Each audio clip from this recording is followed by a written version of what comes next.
Attack of the Killer Bugs! Hi guys, Brian here, and today I'm going to give you my impressions on the Transformers Legends Warpath figure. This is a repaint of a Megatron mold, and I liked the mold, I thought. Well, no, I didn't like the mold. I wanted to mess around with the mold. I hadn't yet, so I was like, screw it, I'm buying it, and so I picked it up on a whim. I want to say this guy came with a gun, but honestly, I think it fell out of the packaging as I was opening it, and it fell in the trash, and I never found it, so if it does come with a gun, then I don't have it. But he does have his cannon barrel, so that's basically all I needed. So, yeah, here he is. He is a red tank, and despite his hands being completely visible, I find them actually to be rather ingeniously hidden. I don't notice hands, really. He rolls.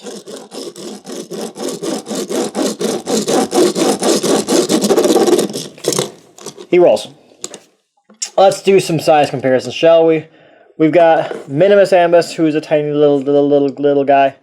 We've got Groove. Yeah, he fits in here really easily. Oh, right, yeah, I just remembered. Megatron had a cowcatcher minicon thingy that would stick onto this. That's what those two ports are for. I forgot about that. But yeah, they're all roughly the same. Well, Groove and Warpath are roughly the same size because they're about the same price point. Also got a giant bug. Attack of the Killer Bugs! Oh, that... I'm really debating redoing a thumbnail shot now because like doing this and having Warpath shooting the bug. Yeah. Who else do we have? We've got my yardstick of the Deluxe Generations Chromia. So it's a Legends next to a Deluxe. Yep. But one of the most apt comparisons we can make is to his Generations. And no, he's not dusty. He's not dusty at all. You're seeing things. Trust me, that's not dust. That's battle battle dust. It's not dust. Okay. Yeah. Oh, I stole some randomly shiny tape and experimented with adding it to it, so I didn't really ever do a terribly great job of adding my shiny silver paint to stickers, shiny silver stickers to Warpath, but I tried. I was experimenting. Whatever. Yeah, this is so much better. This is not bad. This is so much better. So for his articulation in tank mode, his turret can spin around pretty well and awesomely. I like the turret a lot. He can roll. Yeah, I did the rolling gag twice. And that's basically all you're gonna get from a tank. He's not exactly like doing kung fu kicks in a tank mode. So that's basically all there is to really say about tank mode. What do you say to a Klondike bar? No, that's not right. What do you say we get him into his robot mode? And we will... I have no idea what was going on with my voice there. Let's go to robot mode. And he's going to go this way. 3, 2, 1... Zowie! And thanks to the turret design, you can get some really kind of cool, tanky poses with it. So guys, if you are ever building a scene with a Warpath figure and say, do I have too many explosions? No, you do not have enough explosions. And bam, here he is in robot mode. Kazow! Blammo! Blasco! Yeah, he's in robot mode. That is actually a pretty nice, small head sculpt for Warpath. I'm actually kind of impressed at it. Alright, for his articulation in robot mode, his head is on a swivel joint. I assume Megatron's the same way. I haven't actually messed with the Megatron, so... his arm is on a ball joint with a cut, so it can go out that far, and it can spin around, full 360. His elbow is a ball joint, so you can get a bicep swivel at the elbow because of it, and a 90-degree elbow turn. No wrists or hands whatsoever, no waist whatsoever. His legs are on a ball joint with a cut, so you can go out that far forward. Only that far because of this stupid little cut thing, bump, groove, not groove, opposite of groove, rise on his leg. I'm very tempted to cut that off so that he can go farther forward with his leg. Backward, he can go all the way. His knee joint is just a swivel joint, so you can get a, what, just under 90 degrees bend on it. No thigh swivel, really. Not even really using the ball joint. Slightly? Okay, maybe slightly. Super, super slightly. Might as well not be there.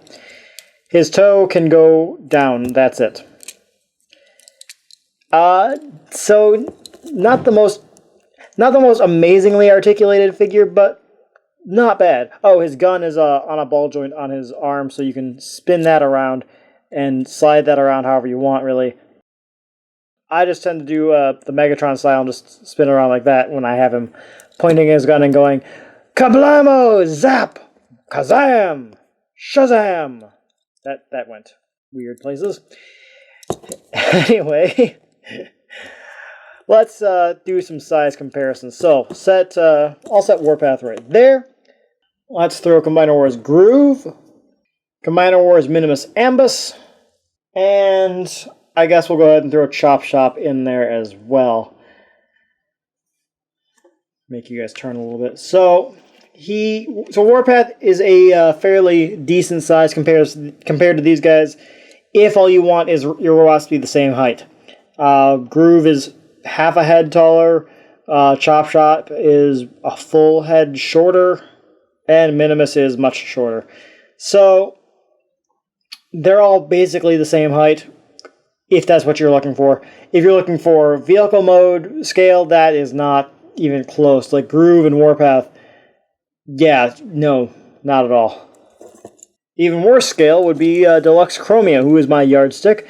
If she's supposed to be the size of an Earth bicycle, or not bicycle, motorcycle, then yeah, this would be an awkward scale. But most people will tell you for Transformers, don't worry about scale. And that's why I like Cybertronian modes where scale can be accurate, because you don't have to fit a human inside of it. And then the last comparison to make is with Deluxe Generations, I want to say was the line. Warpath. And this is still the best version of the character to me. I really like this mold a lot. Like I said, I picked this up on a whim. This is Warpath. This is what you should get if you want a Warpath figure. In fact, this figure is so awesome. If some unscrupulous company were to take this mold and blow it up to be a Voyager size or Ultra Magnus size, I would probably be tempted. Now, on the transformation itself, it's actually a really cool transformation. I love the way that the chest piece is actually on a spring, and when you unhook the arms, it frees this whole thing up to spin around as a turret. And that's really kind of cool, because, by the way, this is the turret for the tank mode. I like that. That's really cool. I also really like how his legs are the outside of the tank just folded up. That is kind of an ingenious little thing. I wish more figures with tank mode... Actually, no, I just wish more figures did that. That's even as a car that did that would be kind of cool. Granted, I suppose that's kind of what the Deluxe Viacon did for the Prime line, but I like that. That's kind of a cool little trick.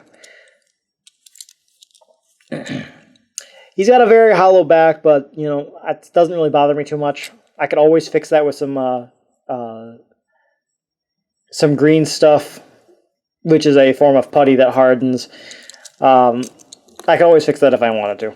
And I guess that leads into my final thoughts on the figure. Overall, this Warpath is actually a really kind of good desk toy to me.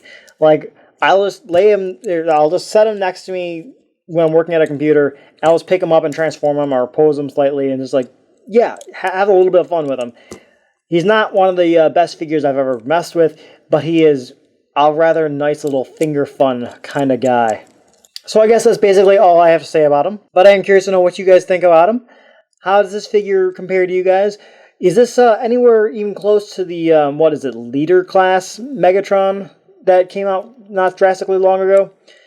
I passed on that one because it didn't really look all that great to me. But I want to mess with that mold, so how does this one compare to it? So if you know, let me know. Drop a comment down below. I also want to take a moment to sincerely thank those of you who have subscribed to us and passed the word about us. You guys are the reason we keep doing these videos, and you guys are wonderful. You are the best audience ever. So please keep doing what you're doing. We love you. Blah, blah, blah. Mushy, mushy, mushy. Until next time, guys, may all your explosions be baytastic. That actually worked. Holy crap. I'm going to go out on a high note. Whee!